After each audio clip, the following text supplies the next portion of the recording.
দার্জিলিং ব্লগের আজ তোমরা যেটা দেখবে সেটা হচ্ছে লাস্ট ব্লগ। তোমরা আগের ব্লগে দেখেছো দাওয়াই পানি থেকে কিন্তু আমরা সকাল সকাল রওনা হয়ে গেছি ব্রেকফাস্ট করে। তো দেখো দার্জিলিংয়ে এসে দেখছি প্রচণ্ড ভিড়, এখানে পুরো গাড়ির লাইন পড়ে গেছে, কারণ এটা তো একদম সিজন দার্জিলিং ঘোরার। আর ফার্স্টে দেখো আমরা যেখানে এসেছি সেটা হলো ঘুম মনেস্ট্রি। তার সামনে অনেক দোকান ছিল, এর ভেতরেও অনেক দোকান ছিল, কিন্তু ওখানে দোকানে জিনিসের রেট ছিল প্রচণ্ড হাই। তো আমরা এখন কিছু কিনিনি, আমরা জাস্ট এখানটা শুধু ঘুরেছি। ভেতরটা কিন্তু ভীষণ ভালো ছিল, আর সেরকম ছিল ঠান্ডা, কারণ কিছু কিছু জায়গায় ভেতরে যেখানে রোদ পড়ছিল না, তাই এই মনেস্ট্রির ভেতরটা ছিল প্রচণ্ড ঠান্ডা।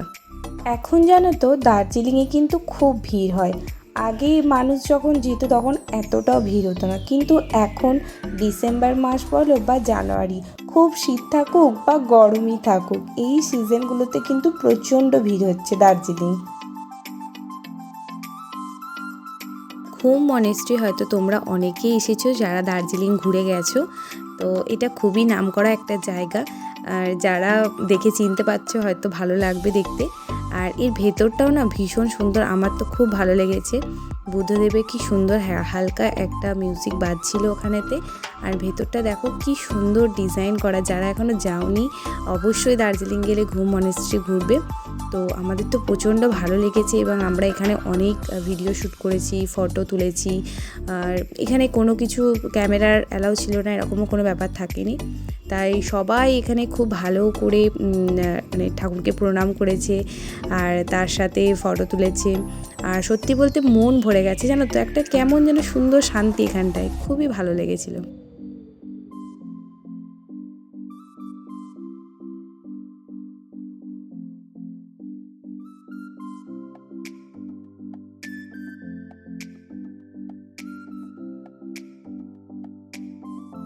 তো ঘুম মনেস্ট্রি থেকে আমরা ঘুরে চলে এসেছি। এরপরে আমরা নেক্সট এসেছিলাম বাতাসিয়া লুপ, এটাও ছিল ভীষণ সুন্দর। আর এখানে আমরা টয় ট্রেন দেখতে পেয়েছি, দুটো দেখতে পেয়েছি জানো তো, দুটোই ছিল দুরকম দেখতে। বেশ ভালো লেগেছে, মানে প্রথমবার এক্সপিরিয়েন্স হলো তো খুবই ভালো লেগেছে। আর চারিদিকটা দেখে তোমরা বুঝতেই পারছো ডিসেম্বর মাসে কিন্তু ভালো ভিড় হয় দার্জিলিংয়ে। তো চলো এখানে আমরা টিকিট কেটে নিই। এখানে কিন্তু পার হেড 50 টাকা করে নিয়েছে ভেতরেতে যেতে। তো ভেতরেও ছিল অনেক জিনিস, যেটা তোমাদের সাথে শেয়ার করব, দেখাবো। তো চলো দেখতে থাকো।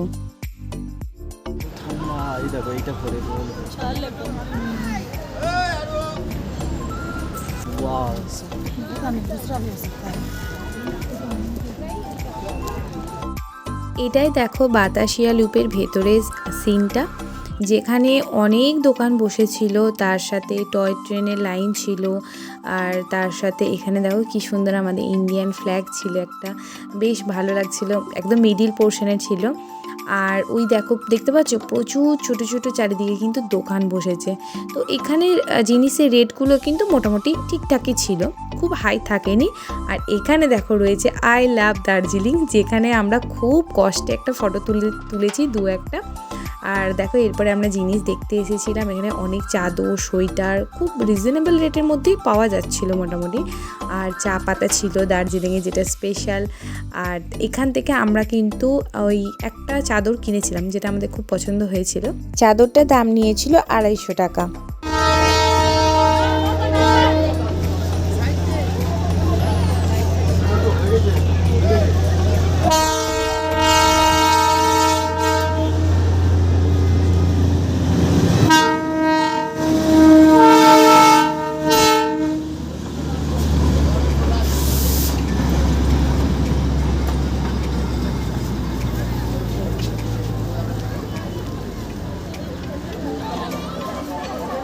ফার্স্ট টয় ট্রেনটা তো তোমরা দেখলে, তোমাদের কেমন লাগলো অবশ্যই জানাবে। কিন্তু সেকেন্ড টয় ট্রেনটা না আমার সব থেকে বেশি ভালো লেগেছিল।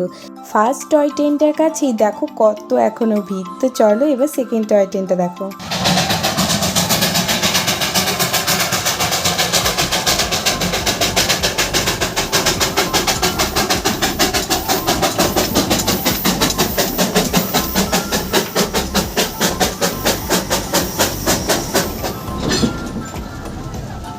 সেকেন্ড টয় ট্রেনটার সামনেটার ইঞ্জিনটা দেখো কত সুন্দর। এখানেতে আমরা পুরো দেখতে পেলাম কিভাবে কয়লা দেওয়া হয় আর তারপর ট্রেনটা চলে। এই সামনেও কিন্তু আমরা অনেক ফটো তুলেছি আর সবাই দেখো কত ফটো তুলেছে। এখন আমরা কোথায় যাচ্ছি? Japanese temple. প্রচন্ড ঠান্ডা, আমাদের দেখে মনে হচ্ছে নাকি আমি যাই না, কিন্তু প্রচন্ড ঠান্ডা। হ্যাঁ, আর শুধু ওঠা আর নামা। জাপানিজ টেম্পেলে এরপরে আমরা এসে গেছি। ওখানে কিন্তু গাড়িটা অনেকটাই দূরে পার্কিং হয়েছে আর আমাদের অনেকটা ওপর দিকে উঠে আসতে হলো। আর দেখো কোথায় কত দূরে মন্দিরটা। আর এইটাও একটা সামনে একটা মন্দিরের মতো ছিল, এর ভেতরেও আমরা গেলাম, ভিডিও শ্যুট ফটোশ্যুট করলাম। এখানেও ভালো কিন্তু লোকের ভিড় ছিল আর প্রচণ্ড ঠান্ডা ছিল, এটা বুঝতেই পারলে প্রচণ্ডই ঠান্ডা। এই যে রোদটা দেখতে পাচ্ছ না, এই রোদটা যেন একটু গায়েতে যেন লাগছিল না। আমরা জাপানিজ টেম্পলের একদম ওপরে যাচ্ছি এরপরে, চলো।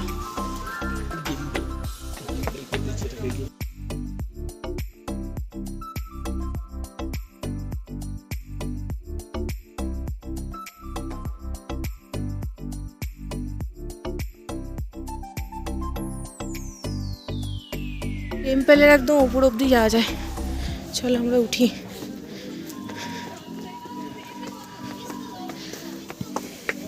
আমরা জাপানিজ টেম্পলের দেখো ওপরে এসে গেছি আর কতটা হাইটে আছি দেখতে পেয়েছো, কত ওপরে আমরা। এখান থেকে কিন্তু সাইডের সিনটা দেখতে খুব সুন্দর লাগছিল।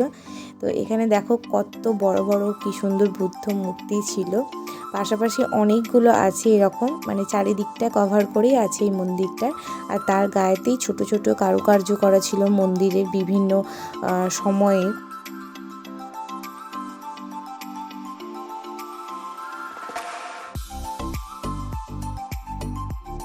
ওখান থেকে মানে জাপানিজ টেম্পল থেকে বেরিয়ে এসে এরপরে আমরা লাঞ্চটা সেরে নিয়েছিলাম। আর তারপরে দেখো আমরা আবার বেরিয়ে গেছি দার্জিলিং জুয়েতে যাব বলে। আর ওখান থেকে হয়ে এরপরে সব থেকে লাস্টে আমরা যাব ম্যাল রোডে। তো দার্জিলিং জুয়ে আমরা গেছি প্রায় বলতে পারো পুরোটাই হেঁটে, ওখানকার মানুষজনকে জিজ্ঞেস করে করে আমরা পুরোটা হেঁটেই গেছি। আর খুব তাড়াতাড়ি গেছি, কেননা 4টে 4:30 বাজলেই মনে হয় বন্ধ করে দেয়। তো সেই কারণে তাড়াতাড়ি লাঞ্চটা শেষ করেই আমরা চলে এসেছি দেখো দার্জিলিং জুয়ের সামনে। দার্জিলিংয়ে জুয়ের ভেতরে কোনো রকম ভিডিও শ্যুট করা হয়নি, কেননা আমার ফোন একদম লো ব্যাটারি হয়ে গেছিলো। তো ওখান থেকে ঘুরে এই সোজা আমরা চলে এসেছিলাম নেক্সট ম্যাল রোডের দিকে। তো ম্যাল রোডে আসার পথে আমরা এইটা দেখতে পেয়েছিলাম গোর্খাল্যান্ড টেরিটোরিয়াল অ্যাডমিনিস্ট্রেশনটা। তো যেখানে পুরো ভিডিওটা আমার বরের ফোন থেকেই করতে হয়েছে। এই ট্যুরিস্ট স্পটটাও ছিল বেশ সুন্দর, আর কি সুন্দর একটা সরস্বতী মায়ের বড় মূর্তি ছিল। তবে এটা জানো তো মনে হচ্ছে যেটা যে নতুন হয়েছে, এখানে এখনও কাজ চলছিল। এখানে কিন্তু প্রচুর দোকান বসেছিল, কিন্তু কেউ এখানে জিনিস কেনো না, কারণ যাদের টাকা আছে অবশ্যই কিনতে পারো। এখানে কিন্তু জিনিসের রেট ছিল প্রচণ্ড বেশি, কারণ আমি একটা জিনিস দেখলাম যে ম্যাল রোডের দিকে তুমি যত যাবে বা ম্যাল রোডের জিনিসগুলোর কিন্তু দাম প্রচণ্ড বেশি, যেটা মানে আমার যেটা মনে হয়েছে। আমি অন্যান্য জায়গাতেও যেগুলো দাম জিজ্ঞেস করেছিলাম একই জিনিস, হয়তো রেটটা খুব বেশি। তো এখানে জিনিসগুলো খুব ভালো পাওয়া যাচ্ছিলো, তার সাথে অনেক ধরনের খাবারের দোকানও বসেছিল। বাট এখানে জিনিসগুলো না প্রচণ্ড দাম বেশি। তো দেখো এরপরে কিন্তু আমরা লাস্ট একদম অন্ধকার হয়ে গেছে, সন্ধ্যা সন্ধ্যা হয়ে গেছে, ম্যাল রোডে অলরেডি এসে গেছি আমরা। আর এখানে একটা বড় জায়ান্ট স্ক্রিন ছিল, যেখানে তুমি দার্জিলিংয়ের পুরো ম্যাপ দেখতে পাবে, প্লাস কোথায় কোথায় ঘুরবে সেই ট্যুরিস্ট স্পটগুলো দেখা যাবে। তো এখানেও প্রচণ্ড ভিড় ছিল লোকের। কিন্তু অ্যাকচুয়ালি আমি একটা জিনিস বুঝলাম না যে এই রোডে মানে এত নাম কী জন্য, মানে এখানে এসে লোক কী করে। মানে হয়তো অনেকে আছে শপিং করে, বাট আমরা এত কষ্ট করে এত দূর থেকে এলাম। তো এখানে জানতাম যে হ্যাঁ কিছু একটা অনুষ্ঠান হচ্ছে বা কিছু একটা হয় সন্ধ্যে থেকে, তাহলে একটা বসে দেখা যেত, একটা এন্টারটেনমেন্ট হতো। কিন্তু জাস্ট নর্মালি আমরা বসেই ছিলাম, হ্যাঁ কিছুটা পায়ের ব্যথাটা কমলো। তো যাই হোক, এখানে কিছুক্ষণ মোটামুটি 1 ঘন্টা মতো বসে সময় কাটালাম। আর তারপরেই আমরা এখান থেকে বেরিয়ে গেলাম আবার। এবার দেখো হাঁটতে হাঁটতে ফাইনালি আমরা সেই হোপকে দেখতে পেয়েছি। দার্জিলিংয়ে এটা একটা কিন্তু খুব স্পেশাল একটা জায়গা, গুরুত্বপূর্ণ জায়গা, যেখানে প্রত্যেকে আসে এবং বিশেষ করে ছবি তোলার জন্য আসে। তো এত ভিড় ছিল, তার মাঝে দাঁড়িয়েও আমরা ঝাঁক করে ছবি তুলেছি। প্রচণ্ড ভিড় ছিল। আর দেখো একটু ভিডিও শ্যুটও করেছি তোমাদের দেখাবো বলে, আর খুব ভালো লেগেছিলো জানো তো এই হোক লেখাটা দেখার পর। এটা আমি অনেকক্ষণ ধরে খুঁজছিলাম যে ওটা কোথায় গেল। তো দেখতে পাচ্ছ কীরকম ভিড়, পুরো মেলার মতো যেন লোকজন।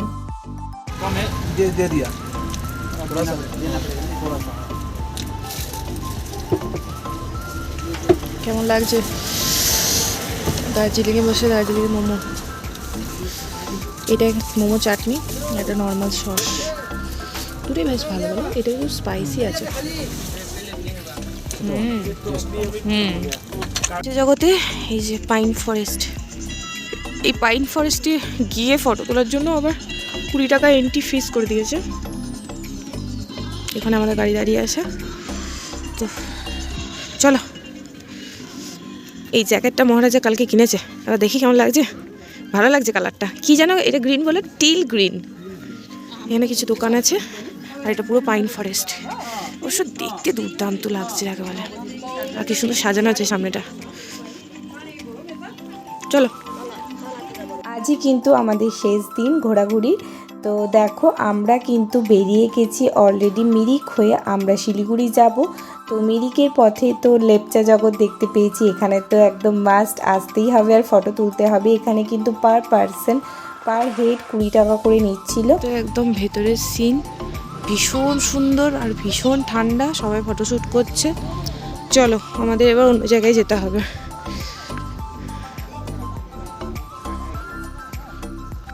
আমাদের ফটোশ্যুট ভিডিও শ্যুট সব হয়ে গেছে, এবার আমরা বেরোচ্ছি।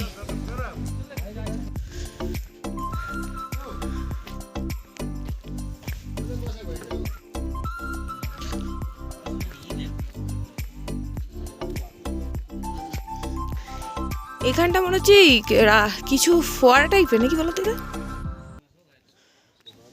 এরপরে আমরা যে জায়গাটা এসেছি সেটার নাম হচ্ছে জোরপুকুরি। এই জায়গাটা না আরও অনেক কিছু হলে ভালো লাগতো, তো একদম সিম্পল, তাই এখানটা একদম ফাঁকা ফাঁকা। এখানে যদি আরও পার্কের মতো করতো তাহলে আরও দেখতে ভালো লাগতো। তো দেখো এখান থেকেও কিন্তু আমরা কাঞ্চনজঙ্ঘা ভীষণ ভালোভাবে দেখতে পাচ্ছিলাম। আর মানে পুরো প্লেসটা কিন্তু খুবই ভালো ছিল, মোটামুটি লোকজন ছিল কয়েকজন, বাকিটা বেশিরভাগটাই ফাঁকা ছিল। এটাও ছিল একটি কাঞ্চনজঙ্ঘা দেখার ভিউ পয়েন্ট, আর কি সুন্দর দেখো জায়গাটা। এখানে গিয়ে কিন্তু আমরা অনেক ফটো তুলেছিলাম, রিলস বানিয়েছিলাম। আমরা এখন নেপালের পশুপতি মার্কেট যাচ্ছি। আমরা নেপাল এসে গেছি, নেপাল ঢুকছি একদম। হচ্ছে নেপালের বাড়ি, এখান থেকে পশুপতি মার্কেটটা যেতে 1 থেকে 1.5 কিলোমিটার সময় লাগে। আমরা হেঁটে যাচ্ছি, কিন্তু এখানে গাড়ি ভাড়াও পাওয়া যায়, পার হেড 150 করে। 150 করে কি 300 করে? ও 300 করে, আচ্ছা। তো আমাদের হাতে অনেক টাইম আছে, চলো। আমরা বাঙালি মানুষ বস, হেঁটে হেঁটে যাই আমরা সব জায়গা। গেস্ট হাউস না এগুলো? এইটাই কিন্তু পুরোটা মার্কেট। একদম নিচের দিকে আরও যদি যাওয়া যায় সেখানে রয়েছে একটি পার্ক আর একটি মনেস্ট্রি। তো দেখো মার্কেটে কিন্তু মোটামুটি সব রেটই খুবই কম। জ্যাকেট যেগুলো তোমরা এই যে দেখতে পাচ্ছ বা সোয়েটার, এগুলোর দাম কিন্তু আরও কম। এখান থেকেও আমরা টুকটাক কেনাকাটা করেছিলাম। এখানে আমরা পঞ্চু কিনেছিলাম, এখানে বিভিন্ন ধরনের জিনিস ছিল। দেখো দার্জিলিং তো এসছি, তাহলে তো চা পাতা নিতেই হবে, তাই আমরা গোপালহারা টি স্টেটে এসছি। এখানে নাকি চাটা খুব সুন্দর।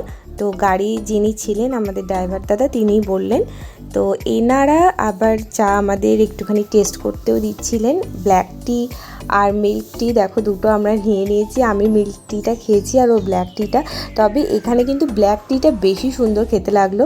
আর এটা হচ্ছে দেখো পুরো দোকানটা। এখানে যারা চা পাতা কেনে, এখানে ওনারা আগে একটুখানি টেস্ট করান যে কীরকম খেতে, আপনারা টেস্ট করে দেখুন।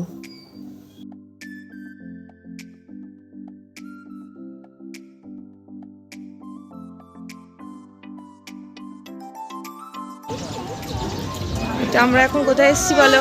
মিরিক লেক। মিরিক লেক। এখানে একদম খাওয়া দাওয়া সবই হয়ে যাবে, লাঞ্চ। আর ওই যে সামনে লেকটা যেখানে বোটিং হচ্ছে, চলো। এই তো সুন্দর একদম বাঙালি ভাতের হোটেল আছে, সেই চিন্তা নেই, সব বাঙালি ধাবা সব। মন ভরে খাওয়া হয়েছে, গরম ভাত। চলো লেক, ওই দেখো আলু পোস্ত গো, গরম ভাত উইথ ঘি। বাহ, শোনো বলছি লেক থেকে একটু ঘুরে আসি, দিয়ে তারপরে এসে খাবো, লাঞ্চ করবো আমরা। ওটা দিয়ে তুমি আগে ক্লিয়ার করো তো। এটা মেরিক লেকটা, চারিদিকে গাড়ি দাঁড়িয়ে আছে। এটা লেকটা না, না ওপাশে একটা পতাকাটা তো পুরো ইয়ে করতে পারতো, হোস্টিং করতে পারতো না, পুরোটা দেখতে ভালো লাগতো। পতাকা অর্ধনমনীয় কখন করে রাখে জানো, দেশের রাষ্ট্রপতি মারা গেলে। হ্যাঁ এদের কোনো জ্ঞান বুদ্ধি নেই। সত্যি এরকম করে রেখেছে কেন? তোমরা তো দেখলেই আমরা মেরিক লেকে এসে গেছি। এখানে কিন্তু জিনিসপত্রের দাম ছিল খুব বেশি, মানে যেগুলো আমরা নেপালের মার্কেটে দেখে এসেছিলাম, মানে পশুপতি মার্কেটে, সেখানে যে রেটটা ছিল তার তুলনায় এখানে জিনিসপত্রের দাম ছিল অনেক বেশি। আর দেখো এখানে কি সুন্দর সুন্দর ঘোড়া ছিল, সবাই ঘোড়ায় চেপে ঘুরে বেড়াচ্ছিল। আর সামনে আর একটু এগিয়ে গেলেই তোমাদেরকে লেকটা দেখাবো। তো সামনে লেকটা রয়েছে, আর এখানে ছিল কিন্তু প্রচণ্ড ভিড়। হয়তো মানে এই সিজনটা পিক সিজন, তো তাই এতটা ভিড় এখানে। আর লেকটার মধ্যে অনেক কিছু ছিল, তাই এখানে ভিড়টাও ছিল খুব বেশি। এই যে এই জিনিসটা দেখতে পাচ্ছ তোমরা, এটা হতো সবাই জানো এটা রিলস বানানোর জন্য। তো এখানে একটা গান বাজবে, যে যা নিজের পছন্দ মতো গান দিতে পারে, আর তার সাথে ও এরকম করে ঘুরে ঘুরে রিলস বানাবে। তো এটা বেশ ভালো ছিল কিন্তু এখানে। আর এই হচ্ছে মেরিক লেক। লেকটা কিন্তু প্রচণ্ড বড় ছিল। এখানে তো বোটিং করার জন্য ব্যবস্থা ছিল, যেহেতু আমাদের হাতে টাইম থাকেনি তাই আমরা আর বোটিং করিনি।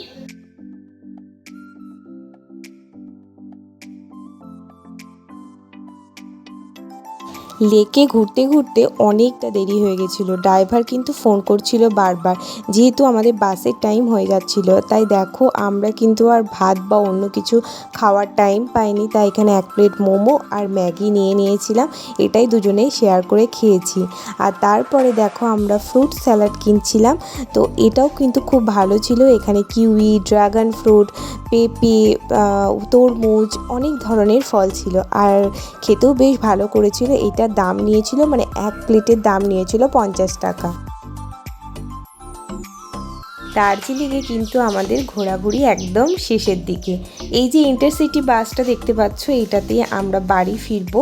তো একদম অন টাইমে আমরা ঠিক সময়তেই চলে এসেছি বাস স্ট্যান্ডে। আর দেখো এরপর আমাদের লাগেজগুলো এই ডিকির মধ্যে, বাসের ডিকির মধ্যে রেখে দেওয়া হচ্ছে। তো একটু পরেই আমাদের বাসটা ছেড়ে দেবে, মোটামুটি সন্ধ্যে 6:30টার মধ্যে। আমরা বাসে উঠে গেছি, আর এই হচ্ছে চেয়ার কাটের সিট নিচে, আর এটা হচ্ছে আমাদের ওপরের স্লিপার। আমাদেরটা 10-11।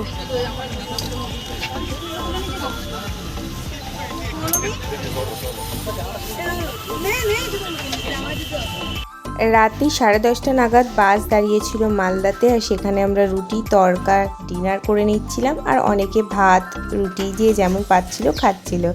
আর দেখো ভোর হতেই আমরা কিন্তু কোথায় নেমেছি, আমাদের দুজনারই পছন্দের জায়গা বোলপুর। বাস কিন্তু বোলপুরেই দাঁড়িয়েছিল, আর আমরা বোলপুরে নেমেছি, মানে শান্তিনিকেতনে। এবার এখান থেকে শান্তিনিকেতন থেকে আমরা বর্ধমান আমাদের বাড়ি ফিরে যাব।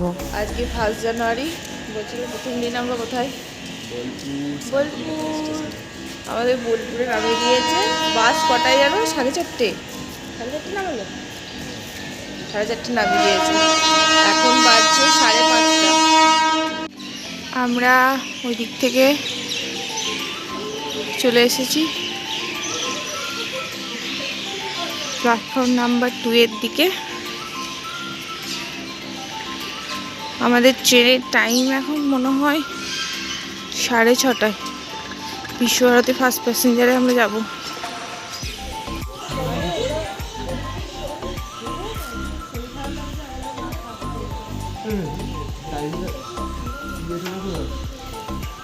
ঘুম পাচ্ছে প্রচণ্ড। কটা বাজছে এখন? 5:50। দার্জিলিং ভ্রমণের ব্লগ কিন্তু আমি বোলপুর স্টেশনেই শেষ করলাম। তোমাদের এই 3টি ব্লগ কীরকম লাগলো অবশ্যই জানিও। আবার দেখা হবে অন্য ব্লগে।